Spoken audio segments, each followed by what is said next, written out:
Trying to decide on how you'd like to finish your tulip sleeves? Well, in this video, I'll be going over 2 methods that'll help you decide.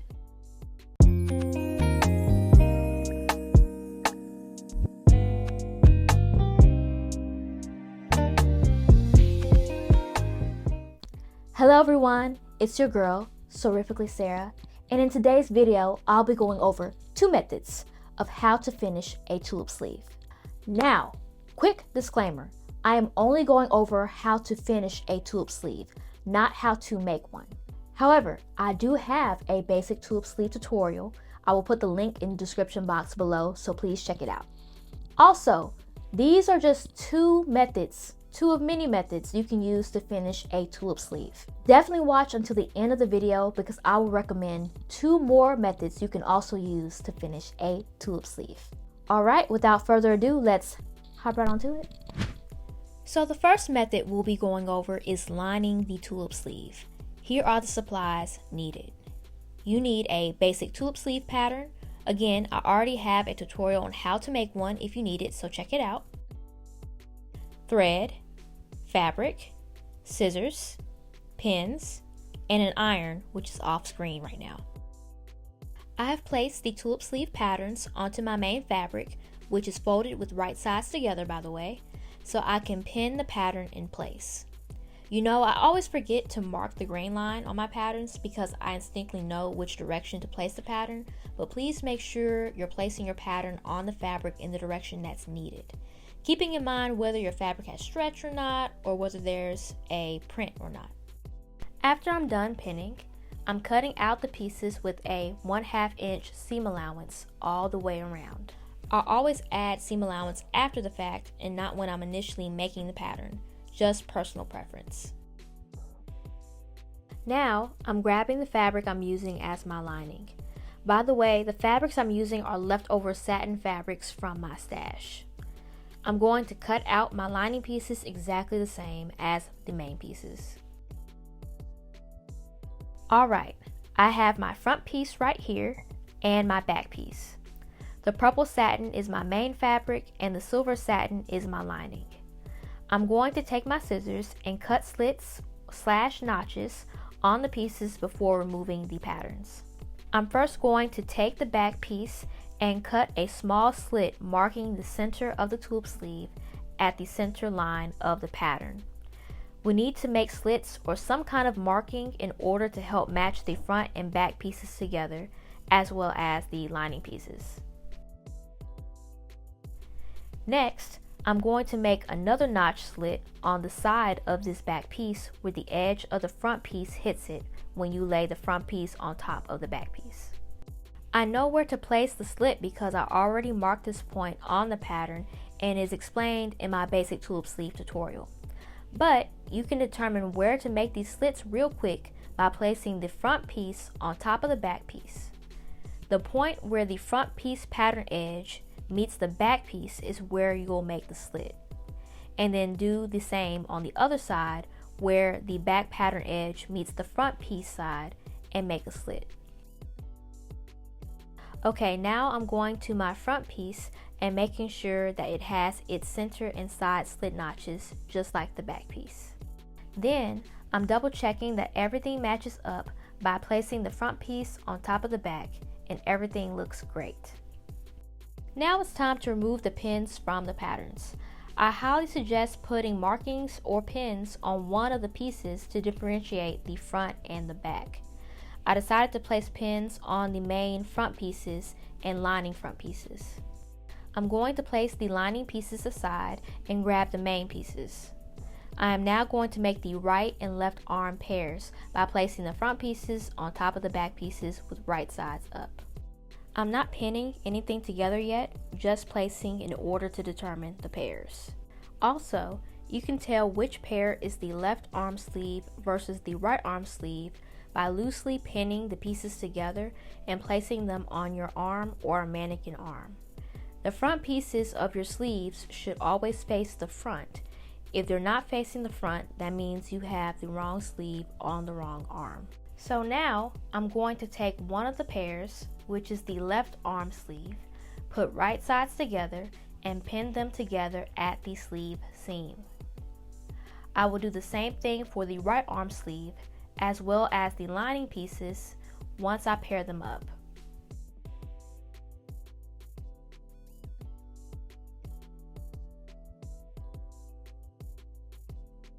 Here are all the pieces.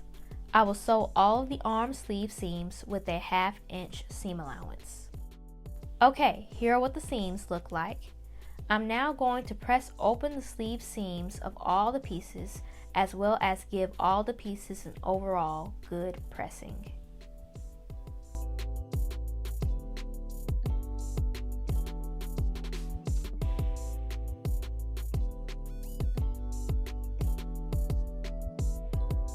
Both the main pieces and lining pieces have been good and pressed.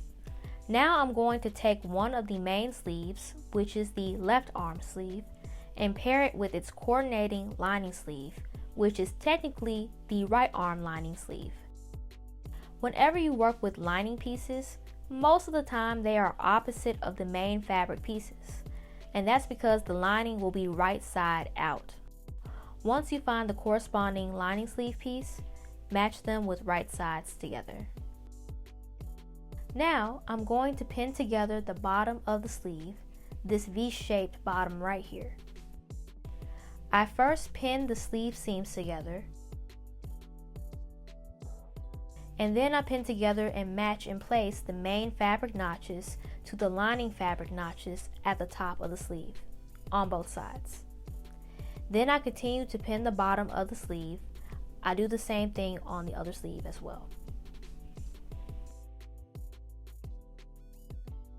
Now I'm going to sew the V-shaped bottoms of the sleeves with a 1/2 inch seam allowance. Okay, here are what the bottoms look like after sewing them. I'm now trimming down the seam allowance on both sleeves. Next, it's time to turn them right side out, and I'm going to flat stitch, also called an understitch, the seams. So to do a flat stitch on this seam, you're going to open it flat with right side up and sew on the lining side close to the seam line with seam allowance underneath facing towards the lining. Here's an up close look of how I'm sewing a flat stitch.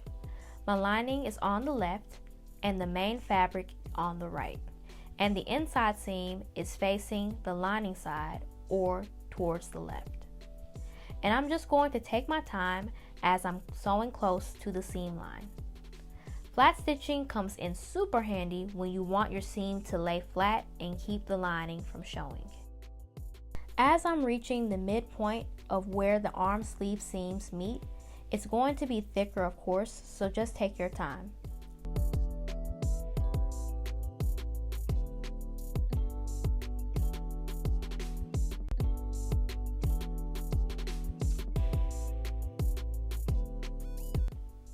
Okay, let's see what it looks like. This is what the flat stitching looks like on the lining side. And when you flip it over to the main fabric side, there's no visible stitch, of course. And see, I haven't even pressed it yet, and the flat stitching is doing what it's supposed to do, and the lining is not showing. Love it! Now that the flat stitching is done, I'm going to press the sleeves, solidifying the flat stitches even more.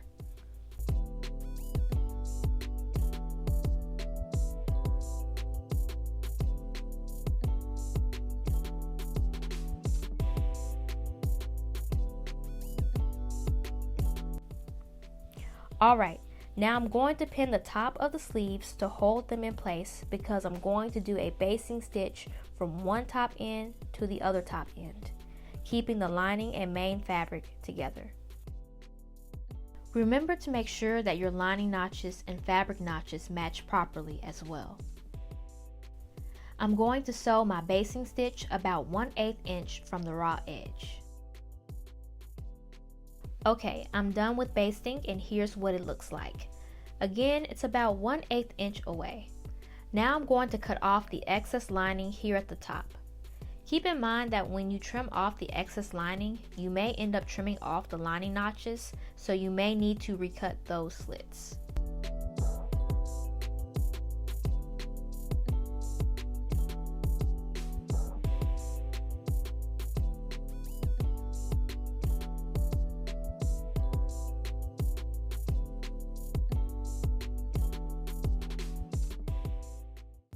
Next, I'm going to flip the sleeves to where the lining is facing up and then overlap the front of the sleeve over the back, making sure to match them at the center notch we made. After I pin where the center notches match, I then follow the curve and continue to pin. The edge of the front sleeve should hit close to, if not on, the notch that was made on the side of the back piece. Here's how it should look. Repeat all of this on the other sleeve. Now, I'm going to sew another basting stitch just around the top curve of the sleeve, right next to, if not on top of, the previous basting stitch. The top curve of both sleeves have now been basted, and we have now successfully completed the lining method. Here are both sleeves. The one in my left hand is the left arm sleeve, and the one in my right hand is the right arm sleeve. Let's go look at them on the mannequin. Look how beautiful this lined tulip sleeve looks on the mannequin. Also, I forgot that I only have one mannequin arm, so I can only display one. Anyway, look at the lining and flat stitching. It looks so smooth. Now let's move on to the baby hem method. I have cut out the pattern pieces again on another satin type fabric. I also proceeded to cut the slit notches at the center line as well as the side notches like before. And now I'm going to take off the patterns and match the front and back pieces to sew the arm sleeve seams. Again, the seam allowance is a 1/2 inch. So far, these steps are exactly the same as the lined method. Now that the arm sleeve seams have been sewn, I'm going to trim the seams and press them open. I'm also giving the sleeves an overall pressing. Now this is where the methods start to differ. We're now starting the baby hem process, which will occur on this bottom V portion on the sleeves. I see that the bottom of the sleeve seam is sticking out, so I'm going to trim it down. I'm placing the sleeve down with wrong side up. And what I'm going to do is fold in half of the bottom of the sleeve by 1/4 inch and pressing it down with my iron.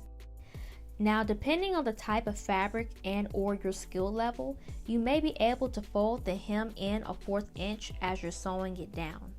Therefore, you could skip this ironing step. However, I'm not at that point yet, LOL. I'm getting there though.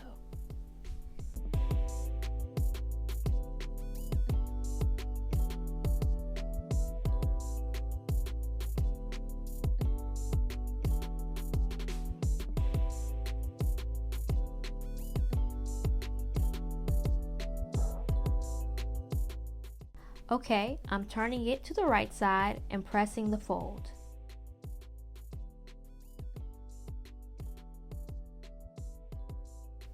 Now I'm going to fold in and press the other side. Also, I realized with this type of fabric, I can finger press the fold, so I started doing that first before pressing it. Then I repeated the same steps on the other sleeve.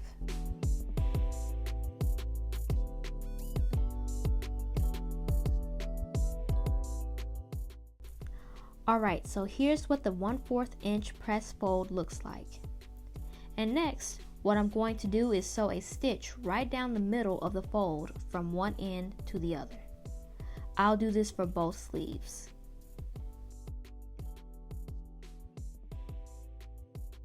So I wanted to show y'all up close how I'm doing this. I'm going to place my needle and foot down and just sew a regular stitch straight down the middle.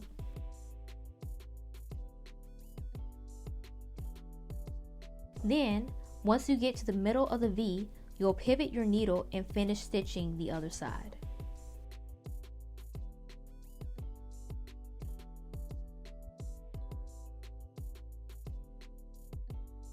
Alright, here's a look at the stitch. Looks pretty neat for the most part.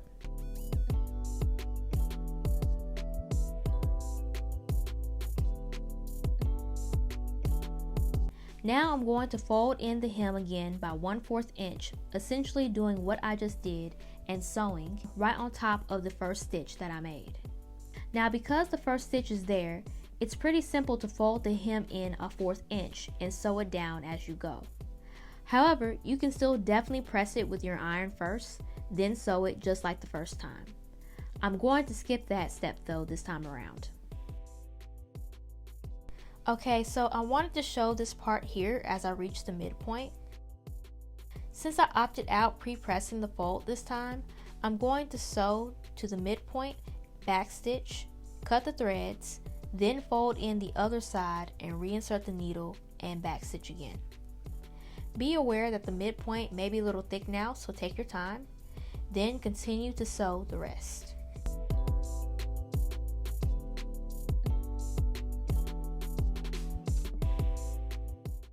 Again, I repeated everything on the other sleeve. And y'all, the baby hem itself is almost done.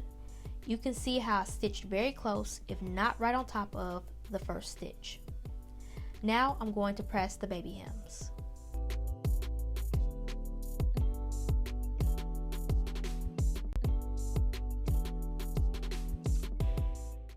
Alright, now we're entering the last step. Flip the sleeves to where the wrong side is facing up. Then we're going to pin the front sides of the sleeves over the back sides, matching the center and side notches just like the first method. The bottom is the right arm sleeve and the top is the left arm sleeve. The front side of the bottom sleeve is on the right and the front side of the top is on the left. I can tell from this dip. So I'm placing the front side over the back and matching the center notches first and pin them together. Then I'll continue to pin around, also making sure the side notches match. If they're a little off, no big deal. The center notches matching is what's most important.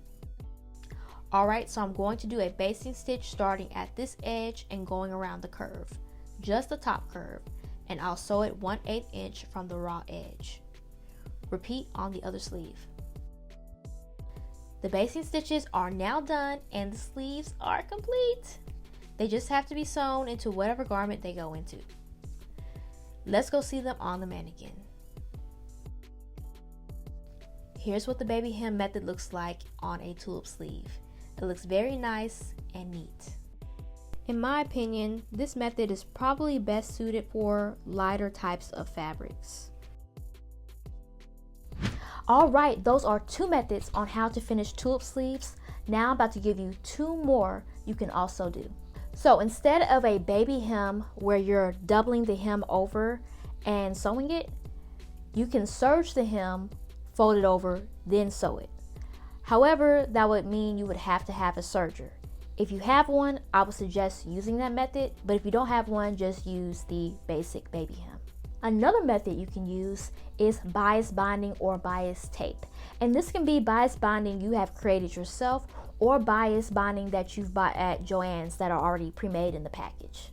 And with bias binding, you would take the bias binding and the hem of the sleeve, right sides together, sew it, fold it under, then top stitch it, and then it's done. Okay, that's all I have for you all right now. Please let me know in the comment section below which method you prefer, or if there's another method altogether that you would like to share. Also, if you would like for me to do a tutorial on the bias binding hem or the serged hem, please let me know and I will get that done for you. And if you found any value in this video, please feel free to give it a thumbs up and subscribe for future videos. Until next time.